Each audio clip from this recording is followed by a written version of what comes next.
The lights go out in stages. Not all at once. That would be merciful. First, the sconces along the west corridor flicker once, twice, casting long, warped shadows across the black marble floor. Then the recessed ceiling lights dim to a sickly amber before snapping off entirely. The estate doesn't plunge into darkness. It hesitates there, like it's deciding whether to breathe again. Solange Coleman feels her phone vibrate in her hand. Not a call, a message.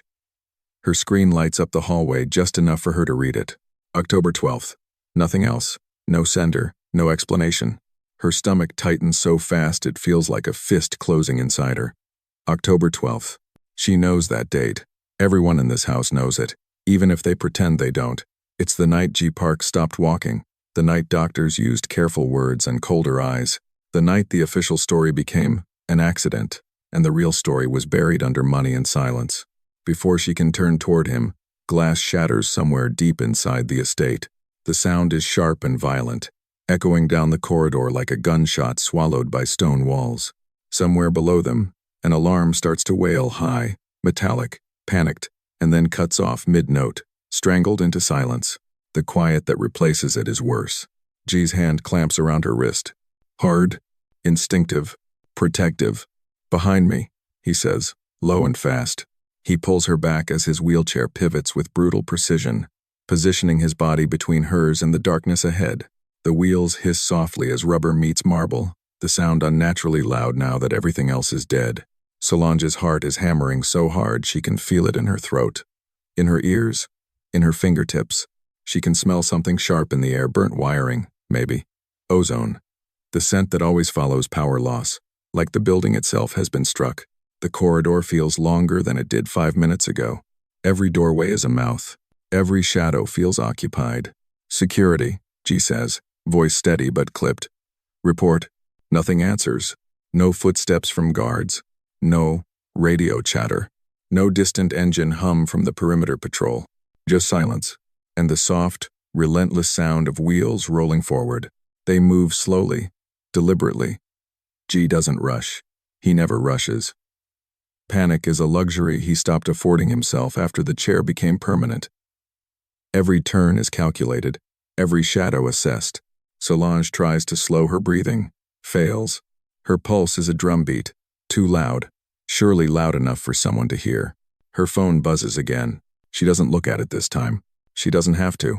She already knows whoever sent the first message is still watching. The corridor camera at the far end blinks red. Once, then goes dark. G stops. His grip tightens on her wrist, grounding, anchoring. His knuckles are pale, tendons standing out sharply under his skin. Do not move unless I tell you to, he murmurs. She nods, even though he isn't looking at her. Then movement. Not sound, not footsteps. A shift, the kind you feel more than see, like pressure changing in a sealed room. Solange's breath catches as a figure steps into view at the far end of the hall, half hidden by shadow. Dressed in black, head covered, face erased. They don't run. They don't hurry. They walk like they belong there. G's jaw tightens. His eyes track every inch of the figure's approach, sharp and lethal, missing nothing. This is not fear in his gaze. It's recognition. Stay back, he says again, quieter now. The figure pauses, just long enough to let the moment stretch. Then the corridor monitors along the wall flicker to life. One by one, security feeds from inside the estate flash across the screens, hallways, stairwells, empty rooms until they settle on a single camera angle. The west corridor. This corridor. Before we dive deeper into this story, let us know where you're watching from, and if you're new here, click on the subscribe button so you never miss any of our upcoming video. Solange sees herself on the screen, pale and frozen. G's dark silhouette in front of her like a shield. Then the feed glitches. Static tears across the image. When it stabilizes, the figure in black is standing directly in front of the camera, close enough that Solange can see the texture of the gloves, the smooth fabric stretched tight over knuckles. The figure tilts their head, slowly, as if studying her, as if studying him. Then deliberately the figure raises one hand and gives a small, unhurried wave, mocking, intimate, like this isn't a threat, like it's a reminder. The screen cuts to black. At the same moment, the estate plunges fully into darkness. No backup lights, no emergency glow, just night. Solange inhales sharply. G exhales through his nose, controlled, furious. They know, he says. Not a question. Her phone vibrates a third time. This time, she looks. You should have stayed curious, Mrs. Park. Her blood goes cold. G feels it immediately. He doesn't ask. He doesn't need to. He wheels forward again, faster now, pulling her with him toward the junction that leads to the safe wing. Listen to me, he says, voice ironed flat. Whatever happens next, you do exactly what I say. You do not run, you do not scream, and you do not trust anyone who shows up late. Anyone? She whispers. Yes. Another crash echoes from somewhere above them, wood splintering, a door giving way. Footsteps this time. Running. Multiple. Solange's fingers curl into G's sleeve as they disappear into the darkness, the estate around them holding its breath. Somewhere inside this house, someone has decided tonight is the night the past comes due. And before we reveal who wanted him silenced, tap like if you believe betrayal always comes from inside the house. Because this story doesn't begin with a wedding. It begins with a warning. And not everyone survives those. New York doesn't collapse all at once. It frays. Solange's studio is on the 4th floor of a converted garment building just west of 7th Avenue. The kind of space real estate listings call raw when they mean unfinished and unforgiving. The windows face an alley that smells like damp cardboard and old coffee grounds. When it rains, the water runs down the bricks in dark veins, like the building itself is sweating. Tonight, the fluorescent lights above her cutting table flicker again. Once, twice. She doesn't look up this time. She's learned not to. Looking doesn't make them steadier, and it doesn't stop the hum that's been drilling into her skull for weeks. The room is scattered with half-finished pieces, linen trousers with unhemmed cuffs, a silk blouse still pinned to a dress form, sketches taped crookedly to the wall like they're trying to escape. Her phone buzzes on the table. Unknown number. She lets it buzz. It stops. Buzzes again immediately. She exhales through her nose and answers without sitting down. Yes. There's a pause on the other end. Then a man clears his throat. Professional. Bored. Miss Coleman, this is Marcus Bell, from Hudson Capital Recovery. We spoke on Tuesday. You spoke, she corrects, eyes on the calculator beside her ledger. I listened. We're calling to follow up on your outstanding balance. I know the balance. Then you know this is the third notice. The lights flicker again. The hum grows louder, then settles. How much time do I have? She asks. A paper rustles. A keyboard clicks. Time isn't really how this works anymore, Marcus says. The note matured last quarter. Interest compounded. We're past grace. Just give me the number. Another pause. Not unkind. Just procedural. $286,412, he says. That includes fees. Solange closes her eyes. That number has weight. It presses down on her chest, her shoulders, the back of her neck. It's the sum of late nights and blind faith, of believing talent would eventually outrun math. I don't have that, she says. We're aware. What happens now? If payment isn't arranged, Marcus replies, we move forward with asset seizure, equipment, inventory, intellectual property. That's my work. That's collateral. The line goes dead before she can respond. Solange lowers the phone slowly, placing it face down on the cutting table like it might bruise if she drops it. The room feels smaller now. The air thicker. She sinks onto a stool, elbows on her knees, hands dangling uselessly between them. The studio door opens behind her. She doesn't turn right away. She knows the sound of that door, the slight catch in the hinge, the way it always opens halfway first, like it's asking permission. Solange, her mother says. Her voice is tired, not weak, just worn thin. Solange straightens and turns. Her mother stands just inside the doorway, coat still on, hair pulled back too tightly. In her hands is a large manila envelope, creased at the corners like it's been carried around all day, waiting for the right moment to exist. You didn't call, Solange says. I didn't know how. Her mother steps inside and closes the door. The click sounds final. They stand there for a second, the silence stretching between them.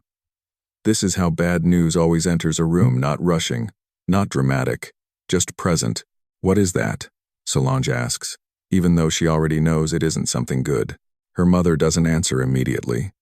She crosses the studio, sets the envelope down on the cutting table, right next to the ledger, and the calculator, and the phone. It's an offer, she says finally. Solange lets out a short laugh. From who? Another lender? No. Her mother meets her eyes, holds them. From Korea. That gets her attention. Solange looks at the envelope. It's thick, too thick for a letter. Why would anyone in Korea care about me? Her mother sits across from her, smoothing her coat over her knees. She looks smaller like this. Older, because, she says carefully, you're unmarried, educated, and in trouble. Solange's jaw tightens. That's not an answer. It's the reason. She slides the envelope across the table. Solange doesn't touch it. I'm not selling myself, she says. Her mother's mouth presses into a thin line. You already are, she replies quietly. You just don't like the buyer. That lands harder than Solange expects. Open it, her mother says. Not a command, a plea. Solange stares at the envelope for a long moment. Then she reaches out and breaks the seal. The first page is letterhead. Heavy paper, crisp, black ink. She scans the opening paragraph, then the next. Her breath slows. Each inhale measured now. Marriage. That's the word. Plain, unadorned. She flips the page. Terms, clause after clause, laid out with surgical calm. Her mother watches her read, saying nothing. Solange's finger traces a line as she reads it out loud, her voice steady despite the pounding in her chest. Debts assumed in full upon execution of contract, she reads, including but not limited to personal, business, and educational liabilities. She looks up. All of it? She asks. Her mother nods once. She looks back down. Monthly stipend. Solange continues. Independent of marital cohabitation. Another page. Residence provided. Another. Creative pursuits permitted without interference. She stops. What's the catch? She asks. Her mother exhales. There's a family. There's always a family. Solange flips again. No public scandal, she reads. No unsanctioned media appearances. No disclosure of internal matters. She swallows. And him? Her mother hesitates. He's injured, she says. From an incident years ago. Injured how? Her mother looks away. Just for a second. He uses a wheelchair. Solange sits back. The room feels very far away now. This is a contract, she says. Not a marriage. It's both. No, Solange replies. It's ownership. Her mother leans forward. It's survival. Silence settles between them again, heavier this time. Solange flips to the final page. Signature lines. Her name printed neatly at the bottom, like it's already been decided. She closes the folder. I need air, she says. Her mother doesn't stop her. The airport is loud in the way only American airports are rolling suitcases, overlapping announcements, the constant hiss of people moving somewhere else. Solange stands near the security checkpoint with her carry-on at her feet, coat folded over her arm. Her mother grips her hands too tightly. You don't have to do this, she says, even now. They both know that isn't true. Solange looks past her, at the departures board. Sol blinks back at her in bright white letters. I do, she says, just not the way they think. Her mother's eyes fill, but she blinks it back. Promise me something. What? Don't disappear, she says, even if they want you quiet. Solange nods. They embrace, brief and fierce. When they pull apart, Solange shoulders her bag and turns toward security. She doesn't look back. As she steps forward, passport in hand, she feels the weight of the contract in her coat pocket. Not paper, gravity. She isn't walking into love. She's walking into captivity with her spine intact. And for now, that will have to be enough. Sol rises around the car like a wall of glass and intention. Solange watches it through tinted windows as they leave the airport behind. Layer after layer of towers, neon bleeding into steel, traffic flowing with a discipline that feels rehearsed. Nothing here looks accidental. Even the chaos has structure. The driver doesn't speak. He doesn't look back. His hands rest lightly on the wheel, confident, unhurried. The car moves as if it has permission to be everywhere. They pass through districts Solange doesn't recognize, then streets that grow quieter, wider. The city pulls away from itself. Trees appear, gates, cameras mounted high, angled downward like watchful eyes. The estate announces itself without signage. A long, private road curves uphill, flanked by stone walls so clean they look new, even though they aren't. At the top, Iron gates slide open without stopping the car. No pause. No question.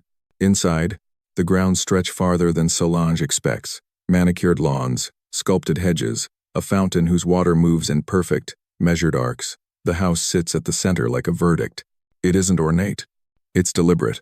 Stone and glass, sharp lines, softened by wood, wide windows that reveal nothing useful from the outside.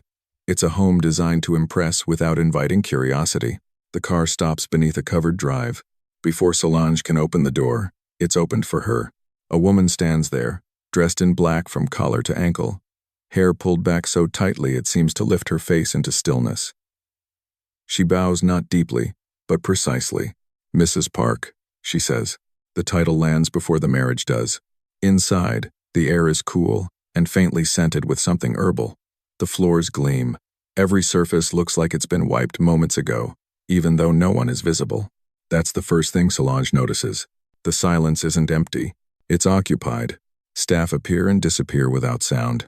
Doors open before she reaches them. Her bag is taken without a word. No one asks how her flight was. No one offers welcome. She feels measured, weighed, judged. As they move deeper into the house, she catches glances quick, assessing, withdrawn just as fast. Eyes that don't linger long enough to be accused of staring, but long enough to record. This is not a family home. It's a court. The ceremony takes place 3 days later. No guests from her side, no friends, no extended introductions. The room is large and bright, walls lined with pale wood panels that absorb sound.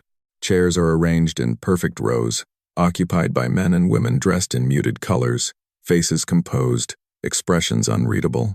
Solange stands alone at the front. Her dress is simple, white but not soft. Clean lines, no lace, no sentiment. It fits like armor disguised as fabric. When G. Park is wheeled in, the room shifts, not audibly, energetically. He wears a dark suit tailored with brutal precision. His posture is straight, his hands resting calmly on the arms of the chair. His expression gives nothing away. Solange studies him without moving her head. This is the man whose name erased her debts. This is the man whose body bears the cost of power. Their eyes meet for the first time. There's no warmth there, but there is awareness. The officiant speaks. The words are formal, stripped of romance, obligations, unity, continuity. When Solange repeats her vows, her voice doesn't shake. When G responds, his voice is steady, controlled, carrying easily across the room. No one smiles. No one applauds. When it's over, it ends the way business meetings do, with a nod, a shift of chairs, quiet movement as people rise and exit in orderly fashion. Solange realizes then that no one came to witness love. They came to witness alignment. The reception is brief. Standing tables, polite conversation, eyes flicking between her and G like they're checking numbers on a balance sheet. A woman approaches Solange near the drinks table, her smile sharp and perfectly practiced. "You must be exhausted," she says in flawless English. "Travel, ceremony, such a lot at once." Solange returns the smile. "I manage." The woman's eyes flick briefly to G, then back. "You'll learn quickly here." That's important. Before Solange can respond, she's already moving away. A man steps into her place, older, silver-haired, voice low. "The family appreciates your cooperation." Cooperation. He inclines his head and follows the woman. Solange exhales slowly. Across the room, G watches everything. He doesn't intervene. He doesn't signal. He simply observes, eyes sharp, cataloging every interaction, like data. As the room thins, an aide approaches him, young, nervous, leaning down just enough to whisper. Solange can't hear the words, but she sees G's jaw tighten. His eyes lift, lock with hers. It lasts only a second, but in that second, she understands something without language. You are not safe. That night, she's shown to her room, not their room, hers. The space is immaculate. Large bed, floor-to-ceiling windows overlooking the grounds, furniture arranged with the kind of symmetry that discourages comfort. On the bedside table is a folder. Inside, a schedule, household guidelines, names of staff assigned to her, rules. She sits on the edge of the bed and flips through them slowly. Meals at designated times, movement logged after dark, media interactions approved in advance. No mention of affection, No mention of intimacy. No mention of love. A knock sounds at the door. G wheels in without waiting for an answer. The door closes behind him with a soft click. "This is temporary," he says, gesturing vaguely at the room. "Separate quarters. It's safer." "For who?" she asks. "For you," he replies. Then, after a beat, "For me?" He positions himself near the window, back straight, hands folded. The city lights glow faintly beyond the glass. "You will hear things," he continues, "about me, about this family, about why this marriage exists." "I already know why," Solange says. He looks at her then. Really looks. "Good," he says. "Then you know silence is not weakness here. It's survival." She nods once. "What about us?" she asks. "There is no us," G says evenly. "There is an agreement. We honor it. We don't pretend otherwise." "And if someone crosses me?" she asks. His gaze hardens. "Tell me," he says, quietly. He turns to leave, then pauses. "One more thing," he adds. "Trust is expensive in this house. Don't spend it quickly." The door closes behind him. Solange sits alone in the stillness, the weight of the estate pressing in from every direction. She is married, she is protected, and she has never been more alone. The study is the one room Solange hasn't been encouraged to enter. Not forbidden, nothing here is ever forbidden outright, but subtly discouraged. It sits at the far end of the west wing, past a hallway lined with framed calligraphy and photographs of men shaking hands with other men, all of them powerful, all of them unsmiling. The door is heavy, dark wood, old. It's open when she reaches it. That alone makes her pause. Inside, the lights are low. Desk lamps glow softly, illuminating stacks of files arranged with obsessive precision. The smell of old paper mixes with something medicinal, clean, sharp, faintly bitter. G isn't there. She steps inside. The room feels different from the rest of the house. Less ceremonial, more private. This is where decisions are made, not displayed, where silence is used like a blade. On the desk lies a leather-bound folder, half open, as if someone was interrupted mid-thought. Solange knows she should leave. Instead, she closes the door behind her. Her fingers hover over the folder before she touches it. The leather is worn smooth at the edges, softened by years of use. This isn't decorative. This is lived with. Inside are medical records, not summaries, originals. She recognizes enough to understand the gravity neurology consults, surgical notes, rehabilitation assessments. Dates jump out at her. Years ago, months apart, then clustered tightly around one night. October 12th. Her throat tightens. She flips the page. Toxicology. The word sits there calmly, printed in black ink, unbothered by the damage it implies. Her eyes move quickly now, scanning line after line. Blood panels, trace elements, abnormal markers circled in red. She stops, reads it again, then a third time. This isn't an accident. The findings are precise, clinical, devastating. A compound listed, dosage ranges, notes in the margin, questioning exposure source, unlikely environmental, suggests ingestion. Solange feels a chill move through her that has nothing to do with the room temperature. She flips faster now, emails printed out, conversations between doctors, a consultation request that was denied, then quietly approved after a delay. Why the delay? Her heart pounds. There's a handwritten note tucked into the back of the file. G's handwriting sharp, disciplined, unmistakable. Not a fall, not chance. Someone wanted me slowed, not dead. Her breath leaves her in a rush. She closes the folder just as the door opens. G enters without looking at her at first, wheeling himself in with practiced ease. It's only when he reaches the center of the room that he notices the folder is no longer where he left it. His eyes lift. They meet hers. For a long moment, neither of them speaks. The silence stretches, heavy with accusation and exposure. "You weren't supposed to see that," he says finally. "You were poisoned," Solange replies. Her voice doesn't shake. She's past that. G's jaw tightens. "Lower your voice." "Why?" she snaps. "So whoever did it doesn't hear." He wheels closer to the desk, movements controlled, deliberate. "You don't understand the full picture. Then explain it to me," she says. "Because from where I'm standing, this house is built on a lie." He reaches for the folder. She doesn't stop him. "Yes," he says quietly. "I was poisoned." The admission hangs in the air. Why didn't you tell anyone? She asks. I told the people who needed to know. Your doctors? My enemies. She stares at him. You let them get away with it. I watched. He corrects. I learned.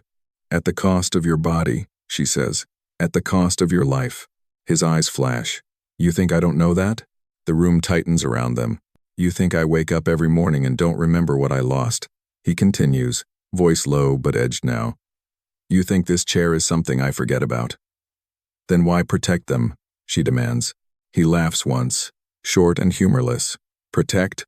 No. I contained them. She shakes her head. You married me to cover this up, didn't you? That lands? G stills. Say it, she presses. You needed an outsider, someone clean, someone who wouldn't know the history. That's not the only reason, he says. But it's one of them. Yes. The honesty is blunt, almost brutal. Solange steps back, the weight of it pressing into her chest. So I'm collateral. No, G says sharply. Your leverage. That's not better. It is in this house. She looks around the study, the files, the secrets, the quiet evidence of rot beneath polish. You're sitting in the middle of a nest of people who tried to cripple you, she says, and you're still playing their game. I'm still alive, he replies. Barely. His eyes narrow. Be careful. Or what? She challenges. You'll silence me too? The words hang there, dangerous and raw. G exhales slowly. When he speaks again, his voice is lower. Controlled. You don't survive here by exposing everything, he says. You survive by choosing what to reveal, and when. And what if I don't accept that, she asks. Then you don't survive, he says plainly. The finality of it sends a chill through her. She crosses her arms, steadying herself. I didn't agree to be ignorant. I didn't agree. You agreed to stay alive. They stare at each other, neither willing to blink. Something shifts. It's subtle, but unmistakable. This isn't a husband and wife arguing over trust or betrayal. This is two people negotiating power for the first time. You're wrong about one thing, Solange says quietly. What's that? You think keeping me in the dark protects me, she says. It doesn't. It just makes me weak. He studies her now, really studies her, as if reassessing something he thought he'd already calculated. You went looking, he says. Yes. Why? Because I'm not a decoration, she replies. And I refuse to live in a house where everyone knows the truth, except me. Another pause. G leans back slightly in his chair, not retreating but recalibrating. This knowledge puts you in danger, he says. I'm already in danger, she counters. At least now I know from where. A flicker of something crosses his face. Not anger. Respect. Very well, he says after a moment. You want to understand? Then you'll listen. I'm listening. The poison didn't come from outside, he says. It never does. Her stomach tightens. Family. Yes. She swallows. Who? That, he says, is information that gets people killed. She steps closer, including you. A beat. You're right, G says quietly. The admission changes the air. From this moment on, he continues. What you know.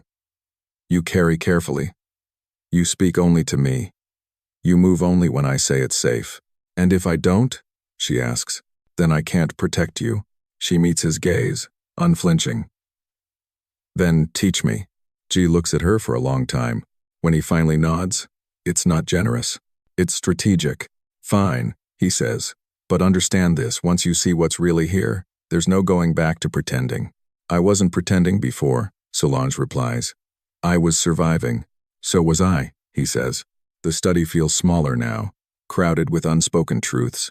The contract marriage has cracked, and something far more dangerous is starting to take its place. The house doesn't raise its voice when it turns on you. It lowers it. Solange notices the change in small ways first. Conversations that stop when she enters a room. Doors that close a second too quickly. Staff who once met her eyes now bow and look past her shoulder, as if acknowledging something standing behind her instead. The mother-in-law watches from a distance. Madame Park rarely speaks directly to Solange.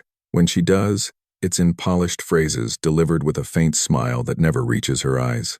She occupies the house like a fixture always present, never intrusive, her authority implied, rather than announced. At breakfast, She sits at the head of the long table, hands folded, posture immaculate. "You're adjusting well," she says one morning, stirring her tea without looking up. "That's commendable." Solange understands the language now. "We're watching you." "Thank you," she replies evenly. Madame Park finally looks at her. "This family values discretion." "I do too," Solange says. "Oppose." "Good," Madame Park says. "Then we'll have no trouble." Across the table, the sister-in-law smiles. Her name is Hannah Park, and she smiles the way people do when they're already sure they've won. Younger than G by several years, impeccably dressed, always surrounded by advisors who laugh a little too quickly at her comments. Hannah's gaze lingers on Solange with curiosity sharpened into appraisal. "You've been busy," Hannah says lightly. "Calls, meetings, always something. I like to stay occupied," Solange replies. "Of course," Hannah says. "Idle hands invite speculation." G watches the exchange in silence. He doesn't interrupt. He rarely does now. He observes the angles, the timing, the intent behind every word. This is how war announces itself here over porcelain cups and measured smiles. The boardroom is colder, literally. The air conditioning hums with precision, keeping the long glass table chilled beneath Solange's fingertips. Men in tailored suits take their seats with choreographed ease, tablets lighting up in unison. Hannah sits 2 seats to G's right. Solange sits beside G, her presence still novel enough to draw glances, not yet normalized. She feels like an annotation someone added late, inconveniently. The meeting begins with numbers, revenue streams, partnerships, forecasts. Then Hannah leans back slightly in her chair. "There's been noise," she says, as if commenting on the weather. "Western media, speculation." She taps her tablet, and headlines appear on the screen at the far end of the room. "Foreign wife raises questions about Park family stability." "Unusual marriage sparks governance concerns." "Who is Solange Coleman and why now?" Solange's name looks foreign even to herself up there, flattened into type. "These narratives can be distracting," Hannah continues. "Investors dislike uncertainty." G's fingers tighten slightly on the arm of his chair. "They dislike leaks more," he says. Hannah's smile doesn't waver. "Leaks are unfortunate. But curiosity is inevitable when someone new enters such a visible role." Solange feels the weight of every eye in the room shift toward her. "This is a distraction," Hannah adds gently. "And distractions have consequences." G's voice is calm. "State your proposal." Hannah nods, satisfied. "I suggest we limit exposure. Fewer appearances, fewer independent initiatives, until things stabilize. In other words, sideline her." Solange doesn't look at G. She doesn't wait for him. "With respect," she says, her voice steady in the cold room. "Visibility isn't the problem." Several heads turn. "Then what is?" Hannah asks. "Control of the narrative," Solange replies. "Silence invites speculation. Presence corrects it." Hannah tilts her head. "You believe fashion can fix governance?" "I believe relevance fixes fear," Solange says. "And fear is what's driving these headlines." The room murmurs. G watches her now, openly. Madame Park's gaze sharpens. Hannah's smile thins. "You're new here." "Yes," Solange says. "Which is why they're watching me.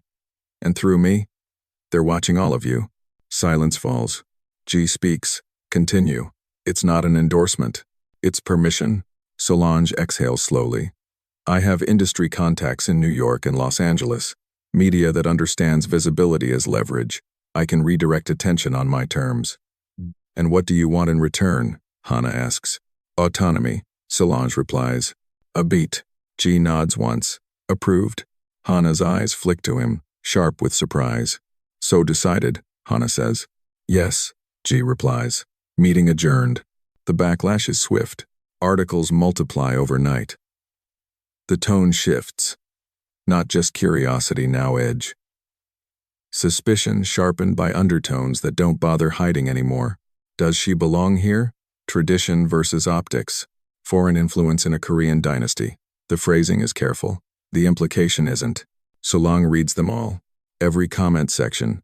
Every slanted adjective. She doesn't flinch. Instead, she moves. Within a week, she appears at an industry event in New York, via live stream, controlled, polished, intentional. She speaks about design, about collaboration, about cross-cultural influence, without once mentioning the family. The press eats it up.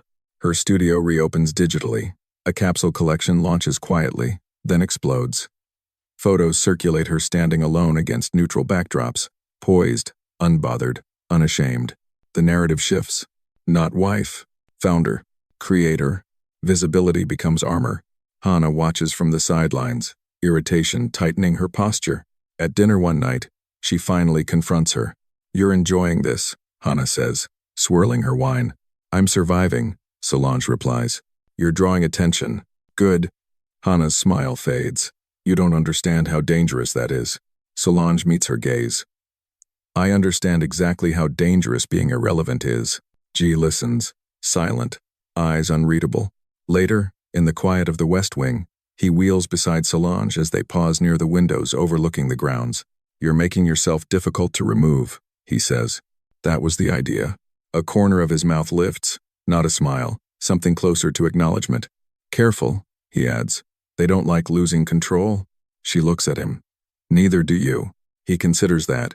"No," he says, "but I respect strategy." For the first time since the study, she feels it shift again. Not trust. Alignment. The house grows quieter after that. Not safer. Just more alert. And as the cameras keep rolling and Solange's name becomes harder to untangle from relevance, one thing becomes clear. If they want her gone, they'll have to be louder. And loud draws attention. This story is long and dark. What time is it where you're watching this from? Let me know in the comments. The first sign isn't dramatic. It's an email.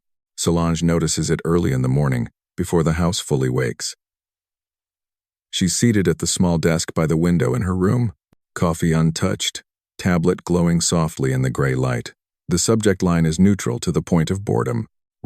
Clarification request. She opens it without urgency.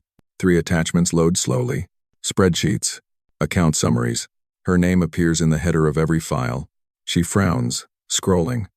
Numbers slide past her eyes, large ones. 7 figures. 8. Accounts registered in places she's never visited. Currencies she doesn't trade in. Transactions dated weeks before she ever arrived in Seoul. Her pulse quickens. She opens the second attachment. Wire transfers. Shell entities. Her signature digitized, clean, unmistakable. "That's not possible," she whispers. Her phone buzzes. This time, it's internal. Emergency board session. 1 hour.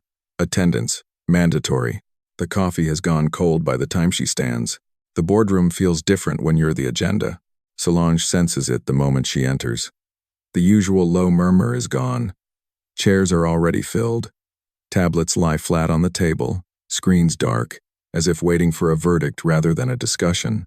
At the far end of the room sits the patriarch, Chairman Park, G's father.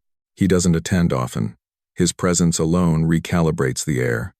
He's older than Solange expected, his movements slowed by age, but not softened by it. His gaze is sharp, assessing, the kind that learned long ago how to end conversations without raising its voice. G sits to his right. Hana sits to his left. Solange takes her seat beside G, acutely aware of how exposed she feels. The chairman doesn't acknowledge her at first. "Let's begin," he says. A screen lights up. Her name appears again, this time in bold. The first document is projected a flowchart of accounts, arrows branching like veins. "Do you recognize these?" the chairman asks, finally looking at her. "No," Solange replies. "Because they're not mine." Hana sighs softly. The documentation suggests otherwise. Solange turns to her. "You forged this." "Careful," Hana says. "Accusations require proof." The chairman raises a hand. Silence falls immediately. "These accounts," he says, "have been flagged by our auditors. Funds diverted, significant sums." G shifts slightly. Not enough to interrupt. Just enough to notice. Solange's heart pounds. "I want to be very clear," she says. "I have never opened these accounts. I have never authorized these transfers." "Your signature appears repeatedly," the chairman replies. "Your identification documents were used. That can be fabricated." "Yes," he agrees calmly. "Which is why we considered motive." Her stomach drops. "Motive?" She repeats. "You arrived in debt," he says. "You married into influence. You gained access." Hana leans forward. It's not unreasonable to assume opportunism. The word cuts. Opportunism. Solange feels heat rise to her face.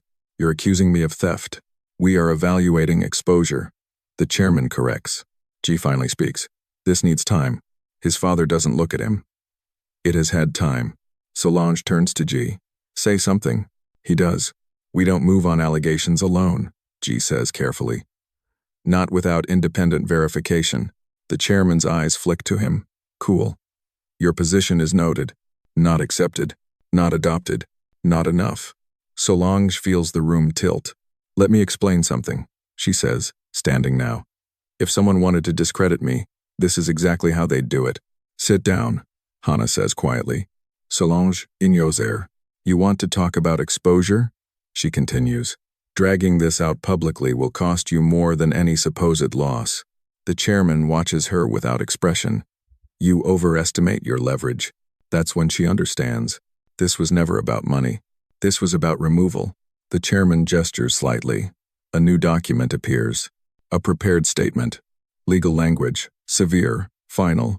Given the circumstances, he says, the family will be initiating separation proceedings effective immediately. The words echo. Separation. Effective immediately. Solange's breath leaves her. You're exiling me, she says. We're containing damage, Hannah replies. Solange turns to G. He hasn't moved. Not yet. She waits. Seconds stretch into something unbearable. He looks at the documents, at his father, at Hannah, then back at her. He hesitates. Not long, just long enough. The silence screams. Solange nods slowly. There it is. The fracture. Understood, she says quietly. Then I'll make this simple. She reaches into her bag and places her phone on the table. Everything you've seen about me publicly, she says. That visibility you hate, it doesn't end today. It multiplies. Hannah stiffens. You will leave the estate by nightfall, the chairman says. Security will escort you. Solange looks at G one last time. He opens his mouth, then closes it. That's worse than saying nothing. The cameras are waiting. Of course they are. By the time Solange steps outside the estate gates, reporters line the road like vultures dressed in business casual. Microphones thrust forward. Questions fired, without pause. Were you involved in financial misconduct? Is this why the marriage was rushed? Do you deny the allegations? Security ushers her into the car without allowing her to respond. But the footage circulates anyway. Foreign wife under investigation. Marriage ends in scandal. Power play, or proof of guilt? Her face freezes on screens across continents, composed, silent, unreadable. Disgrace doesn't arrive quietly. It arrives packaged. That night, in a hotel room overlooking a city that suddenly feels hostile, Solange sits alone on the edge of the bed. Her phone lies face down beside her. She doesn't cry. She feels something colder. Resolve sharpened by betrayal. Her hand moves unconsciously to her abdomen. She stops. The truth settles in, slowly, heavily. This isn't just about her anymore. Somewhere across the city, G sits in his own silence. The echo of her absence louder than any argument they could have had. He chose caution. She paid the price. And whatever existed between them, fragile, unspoken, has fractured beyond repair. Not because of the accusation, but because when the moment demanded loyalty, he paused. Solange packs with the precision of someone who refuses to look back. She doesn't rush. She doesn't hesitate. Each movement is deliberate. Controlled folding silk dresses she once imagined debuting on Paris runways, sliding sketchbooks into a leather tote, wrapping jewelry in tissue paper that smells faintly of the estate's lavender polish. The room no longer feels like a prison. It feels like a checkpoint. Outside the floor-to-ceiling windows, Seoul glows in early evening neon veins, restless and alive. Inside, the silence presses in, thick with things unsaid. Her phone lies untouched on the dresser. No messages. No apologies. No explanations. She doesn't check. When she reaches the bathroom, she pauses. The mirror reflects a woman who looks composed, almost regal. The faintest shadows under her eyes. Lips pressed into a line that has learned restraint too early. Her gaze drops. Her hand rests over her abdomen. Just once. Barely a touch. The audience sees it. No one else ever will. Not yet. She exhales slowly, steadying herself. The pregnancy test lies folded inside her passport, hidden, protected, unreal and undeniable all at once. 2 lines that changed the geometry of her life. Lines she chose to carry alone. Not like this, she whispers. Not here. She straightens, zips the suitcase. The sound is final. The corridor outside her room feels longer than it ever has. Security waits at a polite distance, eyes trained forward, posture rigid. No one meets her gaze. No one offers help. No one apologizes. At the elevator, she hesitates. Not because she's afraid, because she remembers. The echo of wheels on marble. The smell of cedar and bergamot. The first time someone in this house saw her as more than leverage. She steps inside anyway. The doors close. Down, G learns she's gone from the silence. He wakes before dawn, the estate unusually still, a wrongness in the air that sets his nerves on edge. He reaches for his phone, half expecting a message he knows won't be there. Nothing. He wheels down the corridor himself, ignoring the ache in his legs, the tight pull of effort. Her door is open. The room is empty, too empty. The bed made with military neatness, the desk cleared, the faint scent of her perfume already fading. His chest tightens. Where is she? He asks the first staff member he sees. The housekeeper bows, eyes down. Mrs. Park departed last night. Departed. Not escorted. Not removed. Left. G grips the armrests of his chair, knuckles whitening. No guard assigned. No driver. No protection. She left alone? His voice is low, dangerous. A pause. Yes, sir. Something cold settles in his gut. Across the estate, Hannah watches the security feed replay on mute. Solange's silhouette crossing the gate. 1 suitcase. No entourage. Hannah smiles. Efficient, she murmurs. She turns to her phone and types a single message. Phase 2. The reply comes quickly. Understood. Power doesn't rush. It tightens. G confronts his mother first. She stands in the sitting room, tea untouched, gaze fixed on the garden as if the world hasn't shifted overnight. You let her leave without protection, he says. She is no longer family. Sujin replies evenly. She is my wife. You chose the company, she says. Now live with the cost. He stares at her, truly seeing her for the first time not as a parent, but as a strategist. You're making a mistake. No, she corrects. I'm correcting one. He wheels away without another word. The message arrives at noon. Unknown number. No greeting.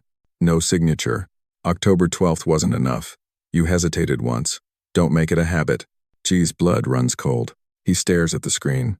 Breath shallow. Memories crashing in the hospital lights. The burning pain. The realization that someone he trusted wanted him silenced permanently. This isn't about Solange. Not anymore. This is a warning. He calls Tammin immediately. Find her, G says. Quietly. Now.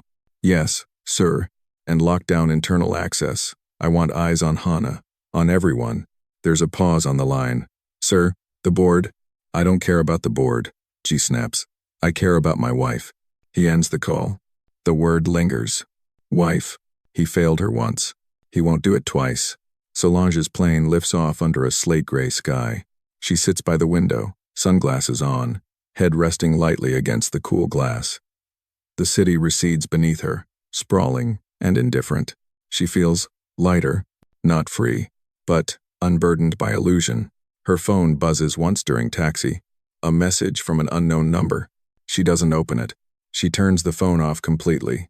For the first time since October 12th, the watching stops. Or at least, it feels like it does. She presses her palm to her abdomen again, this time firmer. We're going to be okay, she whispers. I promise. The plane climbs. The house of enemies grows small behind her. By nightfall, Seoul hums with rumors. Hannah moves swiftly, replacing executives, consolidating votes, sealing alliances. The board aligns behind her with alarming ease. Stability, she calls it. G calls it a coup. But for now, he plays along. He has something more urgent to protect. Someone. He stares out at the city from his office, the same city Solange just left, and understands too late what she cost him by walking away, and what it will cost him to bring her back. Another message arrives, this one clearer.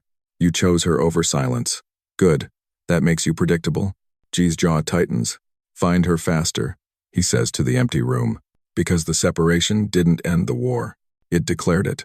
Somewhere over the Atlantic, Solange sleeps for the first time in weeks, unaware of the tightening net, unaware that the people who wanted G silenced have noticed something else now.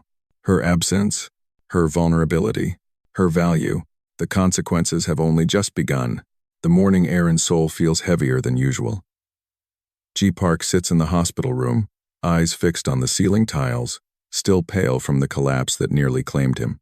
Machines beep softly, punctuating the silence, a rhythm he's begun to interpret as a call to clarity. For weeks, suspicion gnawed at him. Every misstep, every whispered rumor, every glance from Hana or the board now fits together like pieces of a puzzle he was too tired or too blind to see before. The nurse leaves the room after adjusting the IV, and G exhales sharply. He finally understands. The injury wasn't an accident.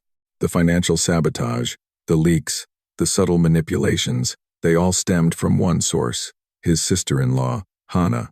She'd orchestrated the betrayal with precision, leaving him barely enough evidence to notice, never enough to act immediately. But now, the evidence is undeniable.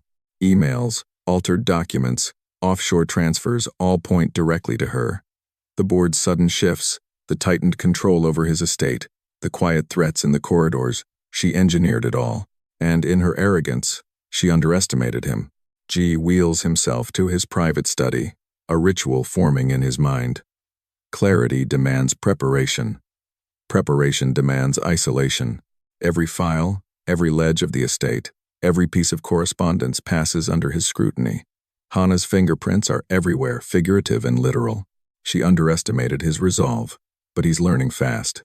The first move is quiet, calculated. He doesn't confront her openly yet. The board needs to see the shift in power before she even realizes it. He starts with minor purges, removing loyalists she's placed strategically over the past months. Letters are drafted, quietly delivered. Legal files are opened. Loopholes, she thought, hidden, are exposed. G's assistant, Taman, moves like a shadow, executing orders without question. It's the kind of loyalty Hana never anticipated in him. Each phone call, each document signed, tightens the net around her influence. Hana notices the subtle shifts in board meetings, the hesitation in votes, the way whispers no longer favor her. He doesn't need to speak. His actions reverberate through the estate like a cold, inevitable tide. Late at night, G reviews the final evidence in Hana's office. The room smells of polished wood and expensive coffee, a thin layer of dust undisturbed. Hana's arrogance is tangible, sticky fingerprints on the chair, a hastily erased whiteboard, a journal she forgot to hide. Each oversight feeds G's strategy. He imagines confronting her. The words don't need anger, just cold clarity. Your ambition cost you everything you thought you controlled, he would say. And now, it ends. He doesn't need to say it yet. The law is his weapon, the board is his shield, and timing is his advantage. Hana is cornered before she even knows the fight has begun. The legal trap is elegant in its simplicity. G doesn't call attention to her misdeeds. He lets them surface naturally through audits, through subpoenas she cannot ignore, through the meticulous evidence he's compiled. Every offshore account, every manipulated contract, every signature forged in haste, all comes forward in a sequence she cannot stop. Hana's allies falter. The board begins asking questions she cannot answer.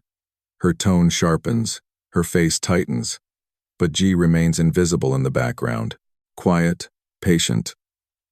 Like a storm building beneath glassy water, by the time she realizes what's happening, the boardroom has already turned. Executives she trusted pivot toward G, citing legal counsel, risk assessments, and ethical obligations. The weight of evidence is overwhelming, her influence evaporating with every confirmed report. G's reckoning extends beyond business. Family is fractured. His mother, once aligned with Hana, now watches in stunned silence as her daughter-in-law's manipulations unravel. Even his father, absent but present through legacy, would recognize the justice in the orchestration. The estate's hierarchy trembles, the house of cards collapsing without dramatic flair, calculated, quiet, unstoppable. He doesn't celebrate. There is no triumphant moment, no raised fist. The reckoning is sober, methodical, complete. Hana is exposed, her power stripped, her threats impotent. She understands, too late. that underestimating G Park was her gravest mistake. G finally calls Solange. The phone rings once, twice, then she picks up. "Solange," he says, voice steady. No panic, no pleading, just acknowledgement. "G," she replies, cautious, measuring the distance between them. "I've resolved things," he says. "The threat you escaped, it's neutralized." There is a pause. She doesn't yet believe it. "Are you safe?" she asks finally. "Yes. And you?" She hesitates, the vulnerability in her tone cracking her usual composure. "I am," she whispers. A moment of silence stretches across continents. Two people separated by betrayal, fear, and power, connecting through understanding, and perhaps something more fragile, trust. G hangs up, staring out over the Seoul skyline. The city pulses with life below him, indifferent to victories and defeats. But inside the estate, order has returned. The family board is purged, Hana isolated, the legal structure fortified. Every move G made is now sealed in permanence. He knows one thing with absolute certainty. The war may be over, but the reckoning is complete. Not for vengeance, not for pride, but for clarity, for control, for the truth finally revealed. Far across the world, Solange allows herself a rare moment of relief. The chaos of the estate, the betrayal, the fear, all of it, for the first time, feels contained. She doesn't know the details yet. She doesn't need to. She knows G is capable, and that is enough. The camera lingers on G, silhouetted against the dark skyline, a man who has survived betrayal, collapse, and near death. The board is aligned, Hana is impotent, and the empire is intact. But his thoughts drift, unspoken. How do you rebuild trust after betrayal? How do you move forward when the cost has been so personal? He doesn't answer. Not yet. The reckoning is done. The next chapter, redemption, reconciliation, or revenge, remains unwritten. Would you act quietly or loudly if your family betrayed you? Comment below. Strategy matters. The airplane touches down at JFK with a whisper of wheels against tarmac. Solange stands near the arrivals gate, hands fidgeting with the strap of her bag. Pulse ticking faster than any flight she's ever taken. Months have passed, but her mind has replayed every betrayal, every power move, every moment she felt unseen. Then she sees him. G Park steps off the plane, tall, steady, dressed sharply, but without the usual walls of formality. There's no entourage, no security detail, just him, alone, standing. His eyes search for hers, and when they lock, something unspoken passes between them. Acknowledgement, regret, and an unbroken connection. He approaches, careful but resolute. "Solange," he says softly. His voice is free of defense, free of excuses. There is only recognition of wrongs and an offer to make them right. She studies him, measuring the distance the months have created. He doesn't rush, doesn't demand forgiveness. He doesn't even ask for it. Instead, he simply offers choice. "I can't change what happened, but I'm here, and I want to start over. With you, if you want." Her chest tightens. Her mind floods with memories, the coldness of the wedding, the betrayal at the boardroom, the isolation in the estate. She wonders if she can trust the man who once allowed her to be exiled, who let others weaponize her name, who turned family against her. "Start over?" she asks, voice steadier than she feels. G nods. No conditions, no contracts, only honesty. There's a pause as she digests the simplicity. It's almost foreign, almost too quiet after the chaos they've endured. Then, almost instinctively, she steps closer. The space between them diminishes, the tension in her shoulders easing not fully, but enough to allow the possibility of hope. And then she tells him, "I'm pregnant." The words hang in the air, unadorned yet explosive in their implications. G freezes for a heartbeat, letting the revelation sink in. Then his expression softens, the weight of past mistakes meeting the gravity of new responsibility. "You're sure?" he asks quietly, reaching out but not touching yet. Respect, caution, hope, all mingled in his eyes. "I'm sure," she replies. The world outside the terminal seems to fade. No cameras, no whispers, no expectations, just the two of them standing amid the chaotic shuffle of travelers, caught in a suspended moment of possibility. G takes a careful step forward, closing the gap. He doesn't overwhelm, he doesn't claim. Instead, he extends a hand, an unspoken invitation. Then we build from here. Together, no more games, no more walls. She looks at him, measuring sincerity, testing the steadiness behind his words. She sees the man who navigated betrayal, rebuilt his empire, and survived the collapse of trust, not perfect, but real. And for the first time in months, she feels the stirrings of faith, fragile but undeniable. Together, she says at last. He smiles faintly, a curve that carries both relief and promise. Then, gently, he reaches into his coat pocket and pulls out a small, unassuming velvet box. He opens it with deliberate care, revealing a ring, simple, elegant, meaningful. Solange, he says, voice low, intimate, carrying the weight of the months they've endured. I don't want a marriage of convenience. I want a life with you. Will you marry me, truly this time? Her heart leaps. The ring is more than a promise. It's a recognition of endurance, of survival, of love tested and tempered. She lets herself imagine the life they could have far from boardrooms, betrayal, and power plays. She imagines mornings without fear, evenings without tension. A home built on trust rather than strategy. Yes, she whispers, tears forming despite herself. Yes, G slides the ring onto her finger, and the gesture is quiet, profound. It is not flashy. It is not a spectacle.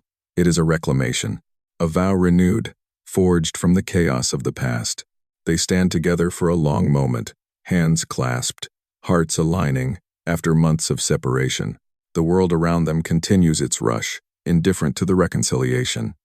But they remain insulated in their shared reality, two people who've survived betrayal, manipulation, and fear, and emerged with the possibility of something enduring.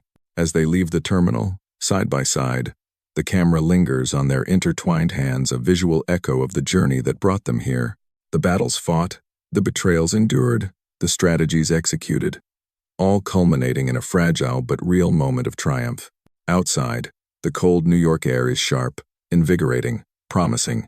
G and Solange step into it together, not as victims, not as warriors, but as partners, finally choosing one another, consciously and freely. In the quiet of their union, there is understanding. Love can be reclaimed, trust can be rebuilt, and even after betrayal, hearts can find each other again. Have you ever had to rebuild trust after betrayal? Comment yes or no below and share how you found your way back. The morning is soft, golden, brushing the skyline of New York with warmth that seems to promise renewal. Solange and G Park stand beneath an arch of delicate flowers, a subtle mix of east and west, a testament to their journey and their unity. There is no grandeur for grandeur's sake, no power plays, no judgmental eyes scrutinizing the vows. The ceremony is intimate, attended only by a few who have earned their place in the new chapter of their lives. Family, friends, witnesses of trust, rebuilt. The air is filled with quiet reverence, a sense of relief that the battles they fought are behind them. G's hand finds hers as they speak their vows, not pre-written contracts, not obligations, but promises born of choice. I choose you, he says, voice steady, carrying all the weight of months spent apart, of mistakes acknowledged and corrected. Every day, I choose you. Solange's eyes glisten. She mirrors the sentiment. I choose us, not because of duty, not because of circumstance, but because I see the life we can build together. The officiant smiles, noting the harmony, the careful blending of culture and values. The ceremony is short, deliberate, meaningful. When they exchange rings, the gesture is quiet but powerful, a symbol of survival, endurance, and the courage to reclaim love. As they step out into the soft afternoon light, hands intertwined, the world seems to settle around them. Solange catches a glimpse of the skyline, her breath catching. This city, once cold, unrelenting, now feels like a canvas for their future, brightened by trust regained and a partnership chosen freely. Months pass, and the household evolves with the rhythm of life. Solange gives birth to their child, a symbol of resilience, continuity, and love reclaimed. In her arms, G sees more than legacy. He sees responsibility redefined. The empire, once a battlefield, is now shaped by protection, care, and shared vision. Influence is wielded not as a weapon, but as a shield. Boardrooms that once echoed with tension now resonate with collaboration. Staff respect authority tempered by fairness, knowing that power is no longer synonymous with fear. Solange, once a pawn in strategic games, now directs initiatives, channels creativity, and ensures that visibility becomes a tool for influence, not manipulation. At home, the couple embraces the quiet joys the mundane made precious by trials overcome, bathing the child together, sharing morning coffee on the balcony, laughing quietly in ways they had forgotten existed. The small victories of family life, once unimaginable amidst betrayal and political warfare, become the core of their legacy.